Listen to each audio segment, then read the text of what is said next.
Bismillahirrahmanirrahim. Assalamualaikum warahmatullahi wabarakatuh.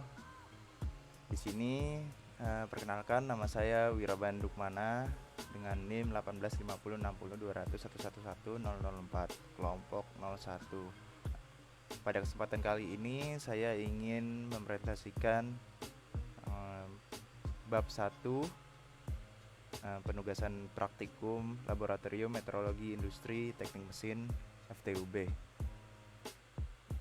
Jadi di sini kita langsung ke slide berikutnya aja ya. Mohon maaf, video ini nggak akan saya edit atau sama sekali. Karena kenapa? Karena supaya asisten mengetahui kalau misalkan di sini tidak ada menipu dalam menjelaskannya. Kita lanjut. Oke. Sini slide pertama dari saya itu, apa sih metrologi industri itu? Kalau misalkan kita berpandangan secara singkatnya gini, metrologi itu adalah ilmu pengukuran. Kata metrologi itu berasal dari kata Yunani atau metrologia, yang dapat diartikan sebagai pengukuran. Nah, ini saya ambil kata-katanya dari handbooknya dari metrologi industri. Dan dari handbooknya itu menunjukkan ke bukunya Raghavendra tahun 2013 page 4 maksudnya. Nah, kenapa sih di sana ada kata-kata industri? Karena pengaplikasiannya banyak sekali digunakan pada kegiatan industri. Hal ini jika kita berpandangan dari kata per kata. Bagaimana kalau misalkan kita berpandangan yang lebih dalam? Mari kita cari tahu.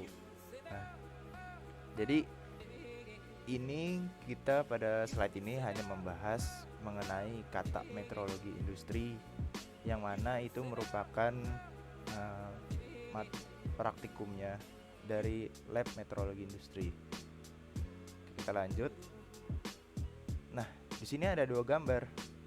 Dua gambar ini apa sih? Nah, dua gambar ini merupakan salah satu bentuk dari kesuksesan metrologi industri yang ada di zaman dahulu, di zaman sebelum Masehi. Kenapa saya bilang kayak gitu? Karena kita bisa bayangkan kalau misalkan di sana ada Candi Borobudur, dan ada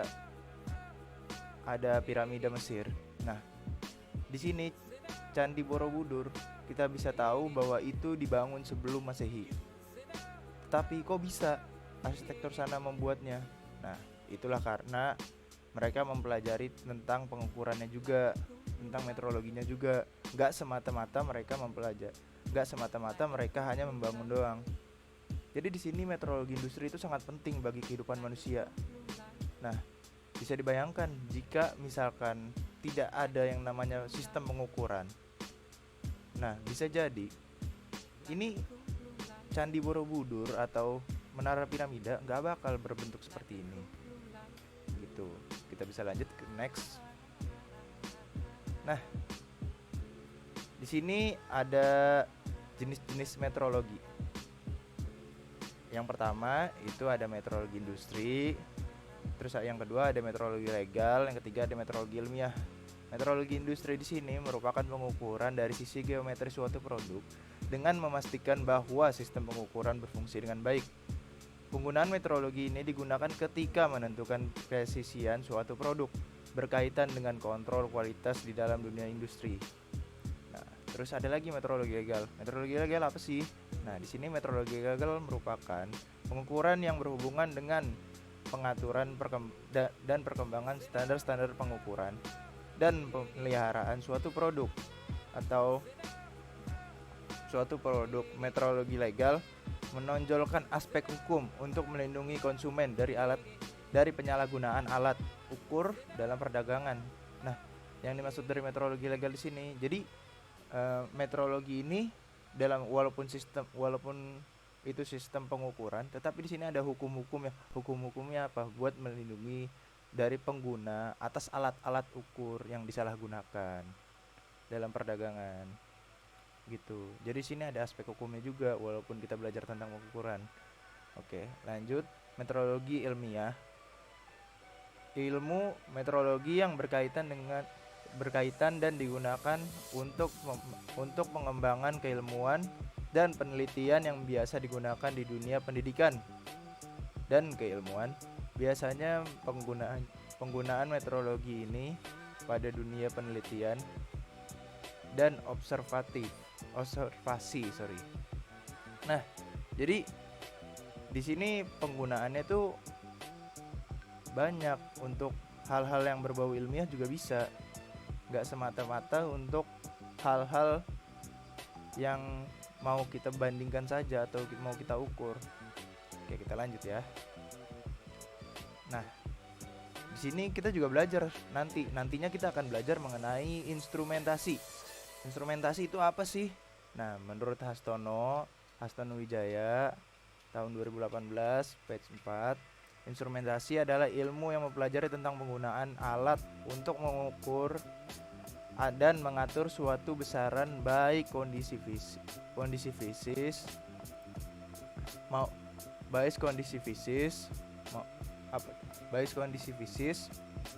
maupun kimia. Menurut Suparmi, kalau itu menurut Hastono Wijaya. Kalau misalkan menurut Suparni Setiawani Rahayu, instrumentasi adalah pengukuran piranti ukur untuk menentukan harga besaran yang makin berubah-ubah dan seringkali. Nah,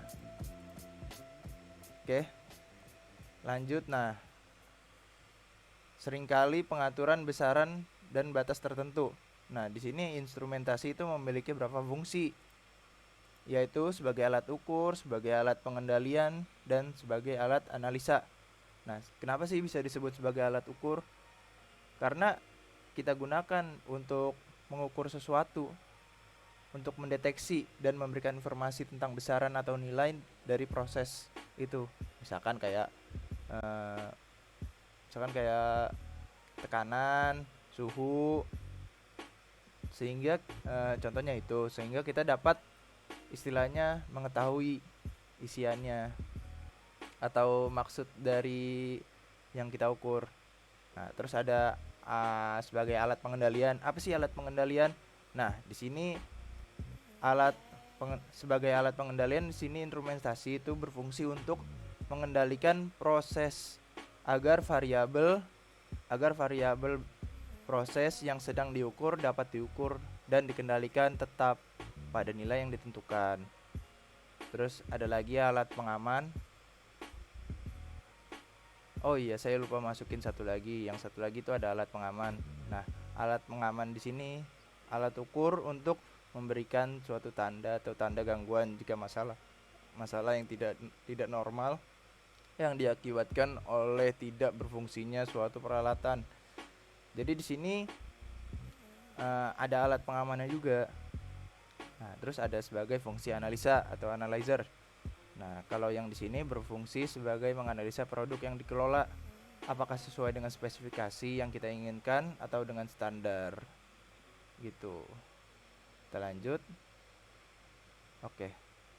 Nah, di sini apa sih pengukuran?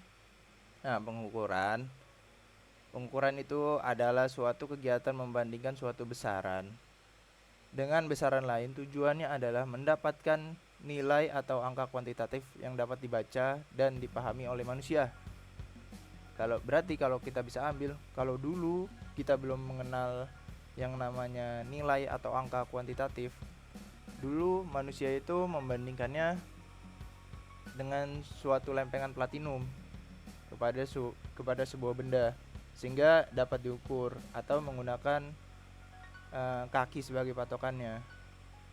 Sehingga kenapa kita sering mendengar bahwa ketinggiannya berapa kaki, karena gitu. Itu kebawa dari zaman dahulu. Nah, terus ada lagi nih fungsi dari pengukuran. Apa sih fungsinya? Nah, yang pertama untuk mengetahui dan mengamati dimensi suatu bahan yang telah diproduksi atau distandarkan untuk keperluan analisis dan implementasi. Terus untuk proses menyebutkan dengan pasti angka-angka tertentu dan untuk mendeskripsikan suatu produk. Terus ada lagi proses mendapatkan informasi besaran tertentu suatu alat ukur. Oke. Itu mungkin fungsinya. Nah, kita bisa lanjut ke klasifikasi pengukuran. Nah, di sini klasifikasi pengukuran itu ada 4. Yang pertama, pengukuran secara langsung. Secara langsung itu apa sih? Nah, misalkan kita menggunakan penggaris penggaris mistar ukur misalkan mistar ukur. Nah, di situ kita menggunakan kita melakukan pengukuran secara langsung, kita tempelkan alatnya ke suatu benda sehingga kita tahu nih besarannya berapa. Nah, terus ada yang tidak langsung. Tidak langsung itu apa sih? Nah, yang tidak langsung itu pengukuran yang dilakukan dengan menggunakan lebih dari satu alat ukur. Nah, biasanya itu untuk membandingkan standar dan biasanya untuk pembandingan standar dan alat ukur bantu. Contohnya kayak apa sih? Blok ukur. Nah, blok ukur itu apa? Semisal ada beberapa benda. Nah, beberapa bendanya itu udah tahu nih kita berapa nilainya. Nah, terus kita tinggal tempelkan apakah sama dengan yang benda yang satunya yang kita mau ukur. Nah, jika sama nanti kita bisa tahu nih nilainya berapa dari benda tersebut, benda yang kita pakai buat alat ukur. Terus ada lagi pengukuran dengan kaliber batas. Nah, apa sih pengukuran dengan kaliber batas? Nah, jadi di sini tuh pengukuran untuk melihat benda yang dibuat masih dalam batas-batas toleransi tertentu atau tidak. Nah, contohnya tuh apa sih? Nah, misalkan penggunaan untuk mengukur diameter lubang dengan menggunakan alat ukur kaliber batas dapat. Nah, dengan menggunakan alatnya apa sih untuk mengukur lubang? Nah, ini alatnya, ring limit. Kita menggunakan alat itu. Nah, bagaimana sih cara mengukurnya? Nah, di situ kita bisa gunakan ini. Apakah masuk atau tidak? Itu atau cocok atau tidak. Nah, terus ada lagi nih pengukuran dengan bentuk standar.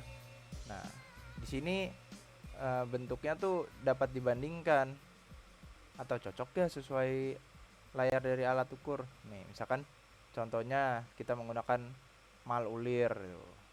Cocok gak kira-kira? Kita tinggal tempelkan saja kan. Itu ulir kan ada bentuk standarnya dan nggak bisa kita kustomisasi lagi.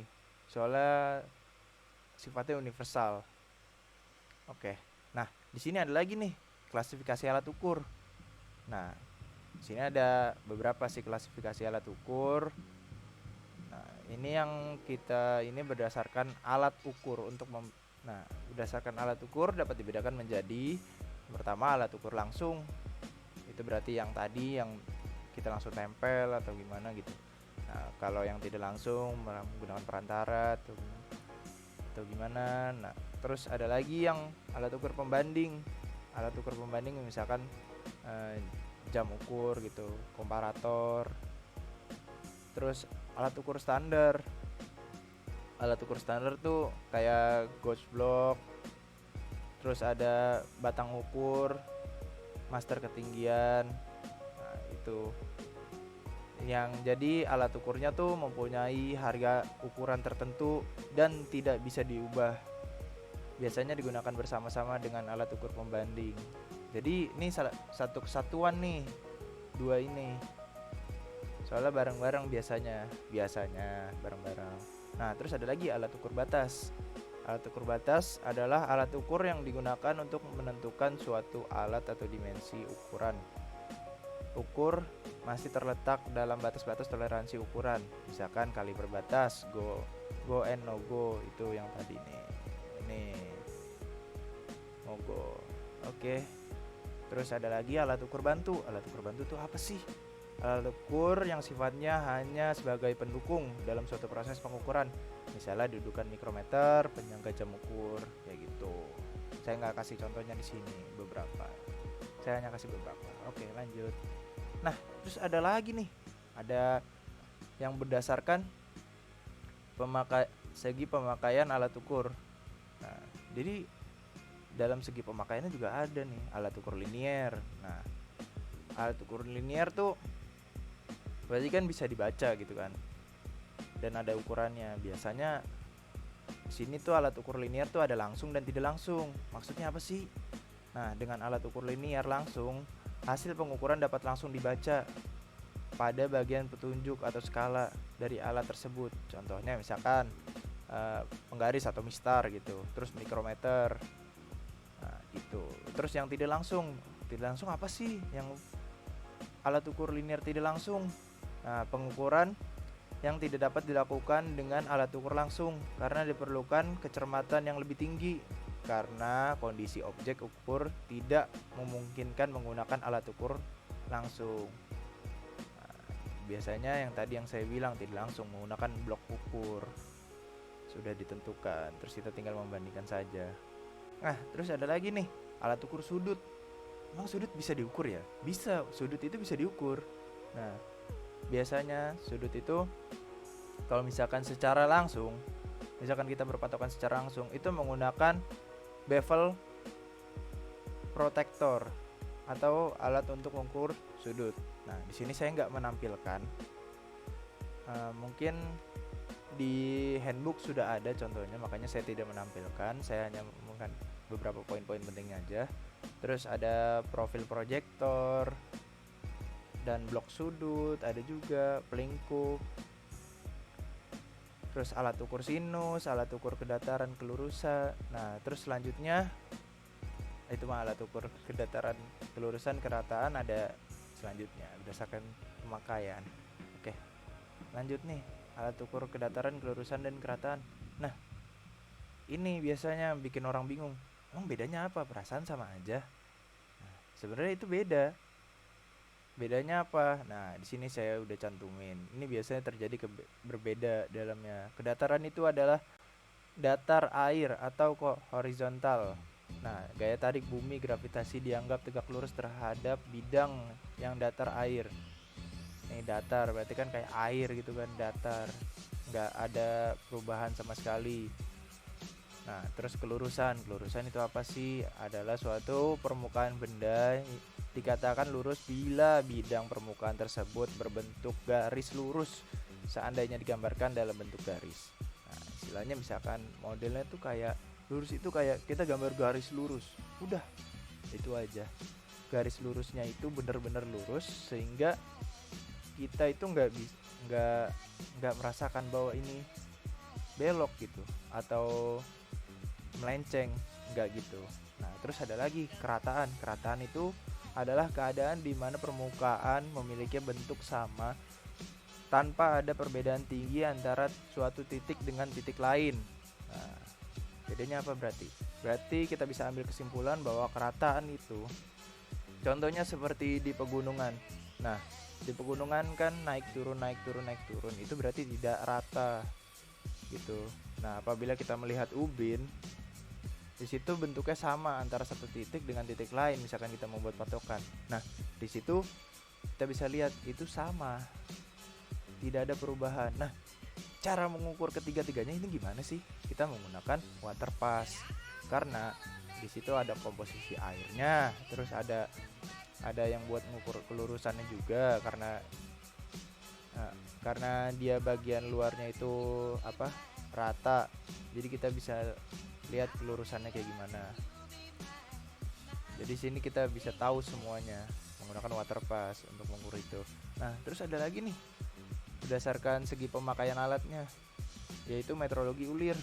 Metrologi ulir itu apa sih sebenarnya?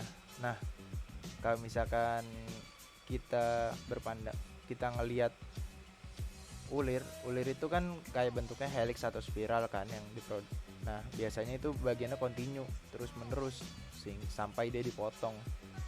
Nah, ulir itu fungsinya biasanya digunakan untuk konstruksi. Nah, kenapa di sini ada alatnya? Ada alat ukurnya. Nah, karena di sini kita tuh perlu mengukur apakah ulir ini tuh memenuhi standar gak sih? Nah, biasanya diukur apa? Diukur oleh mistar ukur. Itu alatnya ada di laboratorium metrologi industri gitu. Karena ini online, makanya saya hanya melihat di handbooknya saja. Nah, terus ada lagi metrologi roda gigi. Nah, Kenapa sih kok roda gigi harus ada metrologinya? Ya karena itu metrologi roda gigi itu nggak sembarangan dalam membuatnya. Ada ukuran-ukuran tertentu. Makanya dari kita, dari sarjana teknik atau dulu-dulunya itu membuat metrologi roda gigi, karena di situ ada ketentuan cara mengukurnya dan ada alatnya. Nah, pengukuran itu menggunakan geometri pada roda gigi gitu.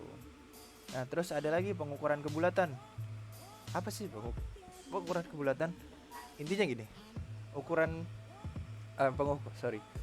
pengukuran kebulatan ini apa? Kita mengukur dari apa? Nah, kita mengukur dari alatnya dari bendanya itu sendiri, apakah ini benar-benar bulat atau tidak. Nah, alat ukur pembuatan di sini tuh kita tuh menggunakan, ada yang namanya nah, biasanya tuh kita menggunakan sensor. Biasanya ada yang sensor, ada yang jenis meja putar, tergantung dari yang kita butuhkan. Terus biasanya kita biasa untuk menentukan kebulatan tuh dari pengukuran kesamaan sumbu. Nah, terus di sini juga ada komponen alat ukur. Nah, berbahas soal komponen alat ukur itu yang biasanya sering ada di modern sekarang itu sensor. Nah, kenapa sensor?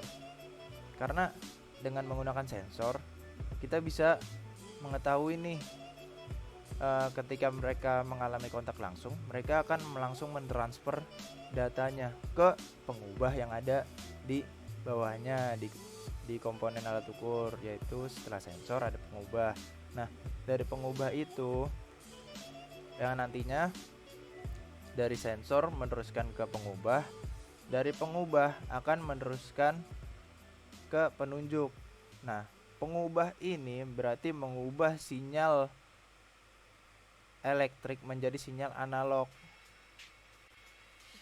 kepada entah sih beberapa, soalnya kadang ada yang mekanis pengubahnya, elektris atau optis atau optik mekanik, tergantung.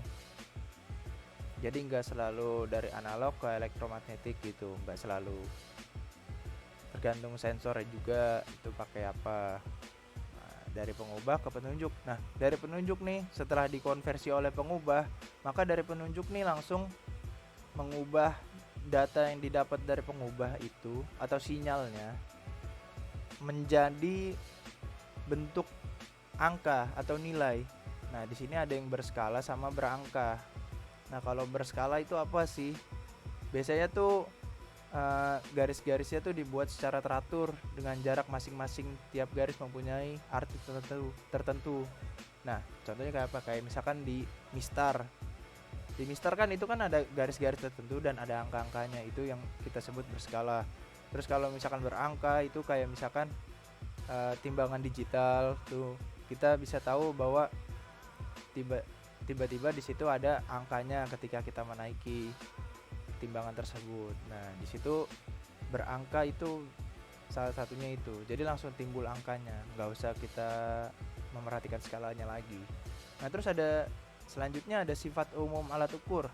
Nah, sifat umum alat ukur tuh ada rantai kalibrasi, terus kepekaan, kemudahan baca, histerisis, kepastian, terus penggeseran, stabilan nol, dan pengambangan. Di sini saya nggak terlalu ngejelasin secara jelas karena ini sifat umumnya alat ukur. Lanjut. Nah, di sini kita bisa tahu sistem standar pengukuran tuh ada apa aja sih? Nah, sistemnya tuh ada sistem metrik, inci, konversi antara metrik dan inci, dan sistem dial mesin.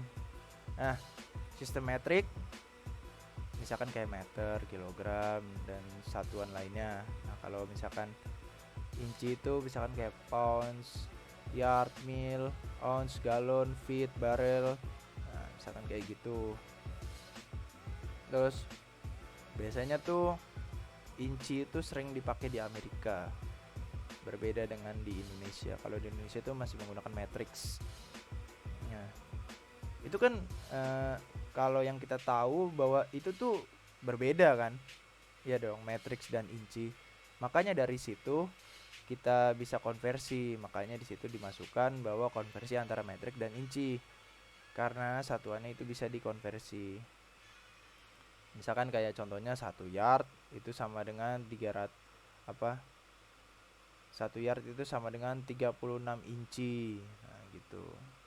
Berarti kalau 1 inci itu sama dengan berapa milimeter sih? Nah, itu jawabannya 254.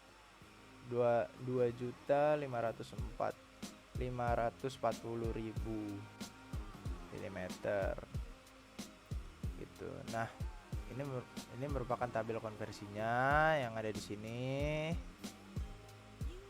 Bisa kita baca sendiri nanti. Terus juga di handbook juga ada.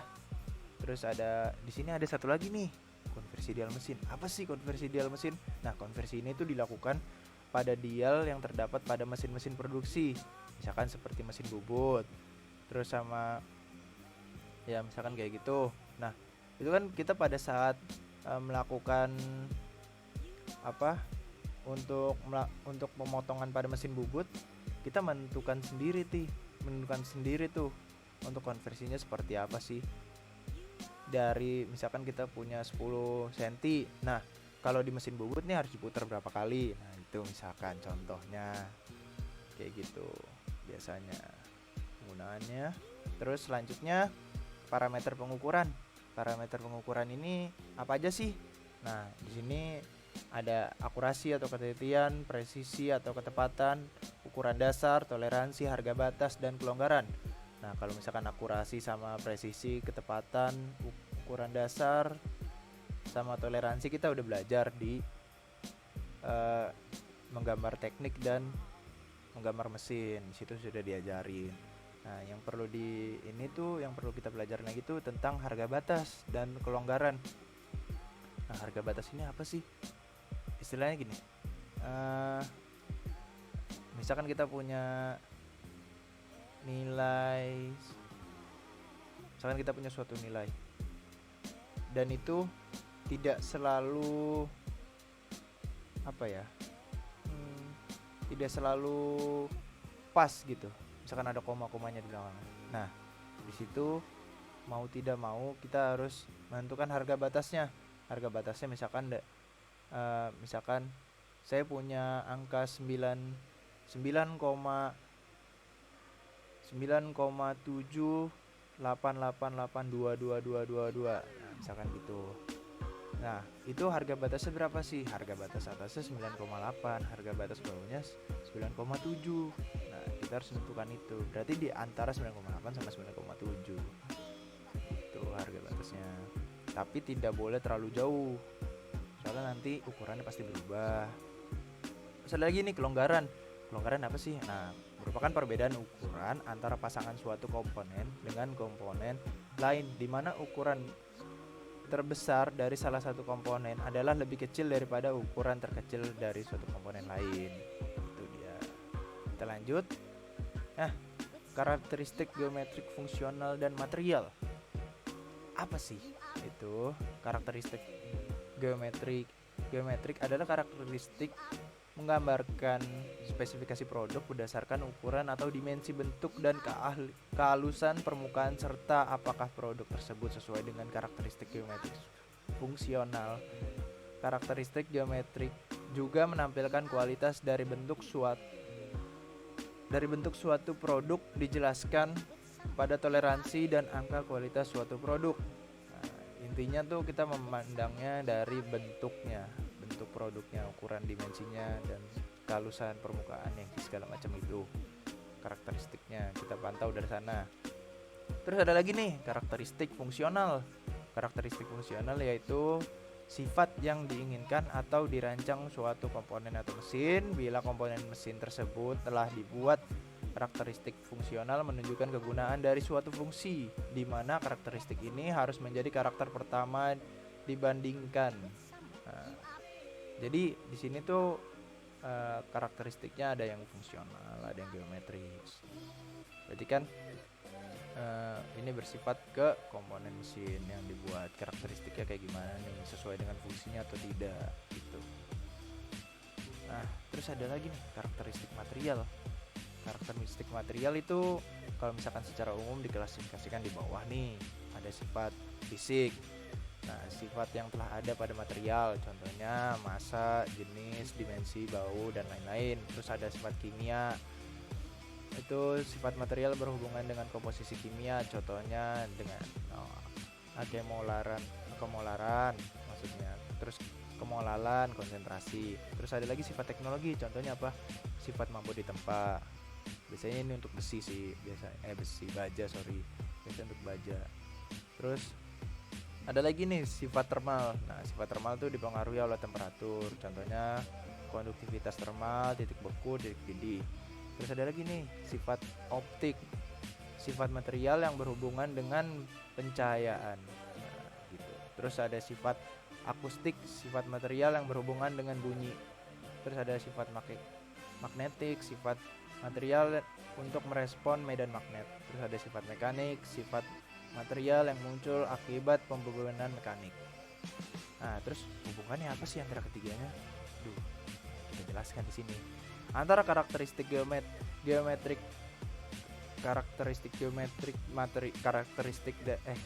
geometrik fungsional dan material itu terdapat pada hubungan. Jadi di sini tuh hubungannya sangat penting. Untuk mendapatkan kualitas fungsional yang tepat, maka kualitas geometris harus diperlihatkan dengan melihat material yang cocok untuk diproses manufaktur agar tepat dan sesuai dengan yang diinginkan. Jadi itu nggak sembarangan kita menentukannya. Jadi 3 aspek ini itu harus sesuai supaya kita mendapatkan proses manufaktur yang bagus hasilnya nantinya gitu. Terus saya lanjut, untuk mendapatkan komponen yang berkualitas geometris maka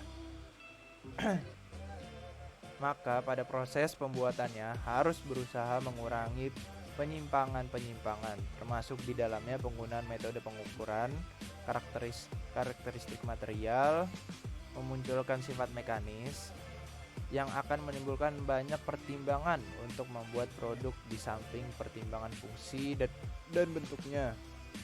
Material yang sesuai pasti akan diproses manufaktur lebih mudah karena sudah diketahui sifat materialnya. Nah, pada intinya tuh kita harus memperhatikan segala aspek juga, walaupun kita tahu nih bahwa hubungan dari ketiganya tuh apa. Jangan sampai kita hanya membuat doang tapi tidak tahu hubungannya apa, terus sama aspek-aspek yang perlu kita perhatikan. Oke, nah sini. Nah, di sini juga biasanya orang tuh menimbulkan kesalahan pada saat pengukuran. Yang pertama itu, nah di sini ada macam-macamnya. Terus kita cari tahu dulu nih definisinya apa. Nah, kesalahan dalam pengukuran itu adalah perbedaan antara harga yang ditunjukkan alat dengan harga yang dianggap benar, yang dapat disebabkan karena benda ukur, alat ukur, pengamat, dan juga karena pengaruh lingkungan.